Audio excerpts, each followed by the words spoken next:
Assalamualaikum warahmatullahi wabarakatuh. Perkenalkan, saya Muhammad Farhan Al-Munawar dari Kampus Politeknik Pembangunan Pertanian Medan, jurusan Perkebunan, program studi penyuluhan perkebunan presisi kelas 3A. Jadi, sebagai seorang penyuluh pertanian yang ditugaskan untuk menginisiasi pembentukan kelembagaan petani atau kelembagaan ekonomi petani di suatu daerah yang mana memiliki komoditas perkebunan strategis. Jadi, ada beberapa langkah-langkah yang dapat dilakukan dalam proses pembentukan kelembagaan tersebut. Seperti yang pertama, yakni pendekatan partisipatif, yang mana melibatkan petani dalam seluruh tahapan inisiasi kelembagaan agar petani merasa mempunyai rasa tanggung jawab pada proses pembentukan kelembagaan. Selanjutnya, kolaborasi dengan pemangku kepentingan, yang mana menggandeng dinas pertanian, koperasi, perbankan, perusahaan, swasta maupun LSM, serta perguruan tinggi guna mendukung pendampingan dan penguatan kapasitas pada kelembagaan. Selanjutnya, yakni menyesuaikan bentuk kelembagaan petani dengan sosial ekonomi, kultur masyarakat, serta karakteristik masyarakat yang ada di wilayah tersebut. Serta yang keempat, yakni peningkatan kapasitas SDM dilakukan dengan meningkatkan keterampilan petani dalam manajemen usaha, agribisnis, dan penguatan kelembagaan melalui pelatihan serta bimbingan teknis. Dan juga yang terakhir, yaitu mendorong kelembagaan agar mampu bertahan dalam jangka pendek maupun jangka panjang pada pasar, modal, dan juga teknologi. Oke, selanjutnya ada beberapa tahapan-tahapan yang akan kita lakukan pada saat menginisiasi kelembagaan petani maupun kelembagaan ekonomi petani. Seperti yang pertama, kita akan melakukan identifikasi dan analisis situasi. Kita akan melakukan pendataan pada petani yang terlibat dalam komoditi perkebunan strategis nasional. Kita akan melakukan analisis potensi permasalahan serta kebutuhan petani dalam akses produksi, pemasaran, serta permodalan maupun kelembagaan. Serta kita akan mengidentifikasi kelembagaan yang sudah ada seperti potan, gapotan, maupun koperasi di wilayah tersebut. Nah, selanjutnya kita akan melakukan sosialisasi serta konsolidasi pada petani. Kita akan melakukan pertemuan dengan petani untuk memberikan pemahaman tentang gunanya atau manfaat pada kelembagaan petani maupun kelembagaan ekonomi petani. Kita akan mengajak tokoh masyarakat serta petani percontohan sebagai motivator dalam pembentukan kelembagaan, serta kita akan memfasilitasi kesepakatan petani dalam membentuk kelembagaan yang akan dibentuk, misalnya seperti gapotan, poktan maupun BUMP. Nah, selanjutnya kita akan melakukan pembentukan dan penguatan kelembagaan petani. Kita akan membantu pembuatan ADART kelembagaan petani sesuai regulasi yang berlaku. Kita akan mendaftarkan kelembagaan ini ke pihak-pihak terkait atau stakeholder terkait seperti dinas pertanian, koperasi, ataupun hal-hal yang memiliki keterkaitan dengan kelembagaan petani. Serta kita akan membantu dalam menyusun struktur organisasi pada kelembagaan petani. Nah, selanjutnya kita akan melakukan peningkatan kapasitas dan penguatan manajerial, melaksanakan pelatihan dan bimbingan teknis tentang manajemen kelembagaan dan agribisnis, pengelolaan keuangan dan akses permodalan, pemanfaatan teknologi pertanian dan digitalisasi pemasaran, serta kita akan melakukan studi banding ke kelembagaan petani yang sudah sukses. Nah, selanjutnya kita akan melakukan pengembangan kelembagaan ekonomi petani maupun kelembagaan petani dengan mendorong kelembagaan untuk berbadan hukum seperti koperasi, BUMP, ataupun CV serta UD, agar hal ini bisa mengakses bantuan dari pemerintah seperti KUR ataupun kemitraan-kemitraan dengan perusahaan. Selanjutnya, kita akan menghubungkan kelembagaan petani dengan off-taker ataupun pengolahan unit-unit tertentu agar menjamin harga pada petani. Serta kita akan memfasilitasi akses ke subsidi, bantuan alat produksi, serta program-program pemerintah yang lain demi mendukung usaha tani. Selanjutnya, kita akan melakukan monitoring, evaluasi, serta pendampingan yang berkelanjutan demi melakukan monitoring secara berkala untuk melihat kelembagaan petani ini berkembang sudah sejauh apa, serta untuk memberikan bimbingan lanjutan kepada kelembagaan petani agar bisa beradaptasi dengan tren pasar serta kebijakan yang terbaru.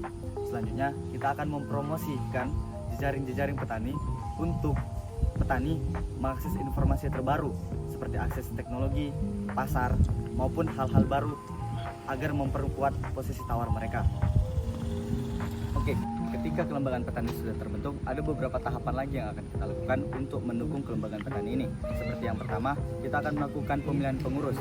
Adapun mekanismenya, pemilihan pengurus dilakukan dengan prinsip demokratis dan transparan, agar individu yang terpilih memiliki kredibilitas yang tinggi serta dapat diterima oleh anggotanya. Adapun mekanismenya meliputi seperti yang pertama, semua anggota harus berkumpul untuk membahas dan menyepakati mekanisme pemilihan. Selanjutnya, yang kedua yaitu nggak tergeser, jangan di pause ya, mana satu dua. Yang kedua yaitu harus ada anggota yang dapat mengajukan calon atau dilakukan pencalonan secara langsung oleh panitia pemilihan. Serta yang ketiga, pemilihan, yakni voting secara langsung dapat dilakukan terbuka maupun tertutup oleh anggota kelembagaan. Yakni jikalau voting tidak dapat berlangsung, maka akan dilakukan musyawarah mufakat jika anggota sepakat dipilih dengan sistem tidak voting. Selanjutnya, setelah dilakukan voting ataupun musyawarah mufakat pada kelembagaan petani, didapatkan hasil siapa akan menjadi pengurus pada kelembagaan petani tersebut. Selanjutnya, kita akan melakukan penetapan dan pelantikan pada hasil pemilihan yang diumumkan, serta pengurus baru yang dilantik untuk menjalankan tugas dan tanggung jawabnya sesuai dengan periode kepengurusan yang telah ditetapkan. Nah, selanjutnya kita akan melakukan evaluasi dan rotasi, yang mana dilakukan evaluasi kinerja pengurus dan jika diperlukan dilakukan pergantian yang telah disepakati oleh mekanisme tertentu. Hal ini digunakan agar menjaga kestabilan pada kelembagaan petani. Oke, selanjutnya kita akan melakukan penetapan aturan ataupun kesepakatan bersama dalam kelembagaan petani. Yang pertama, kita akan melakukan penyusunan AD maupun ART. Hal ini digunakan untuk mengatur visi dan misi, struktur organisasi, hak dan kewajiban anggota, serta tata cara pengelolaan kelembagaan petani. Kemudian, kita akan membuat tata tertib internal seperti jadwal pertemuan, sistem iuran ataupun sumbangan, aturan pemanfaatan fasilitas kelompok, serta sanksi bagi anggota yang melanggar. Yang ketiga, kita akan melakukan ketetapan musyawarah. Aturan dan kesepakatan dibuat secara bersama-sama dalam pertemuan kelembagaan dan disahkannya dengan berita acara yang dituangkan oleh secari kertas maupun sebuah file. Kemudian, kita akan melakukan sosialisasi dan implementasi. Semua anggota wajib mengetahui dan mentaati aturan yang telah ditetapkan dan disepakati secara bersama. Kemudian, kita akan masuk pada proses perencanaan kegiatan kelompok secara partisipatif. Agar semua anggota terlibat aktif pada perencanaan kegiatan, dilakukan dengan pendekatan partisipatif melalui beberapa tahapan. Seperti yang pertama, kita akan melakukan identifikasi kebutuhan dan potensi.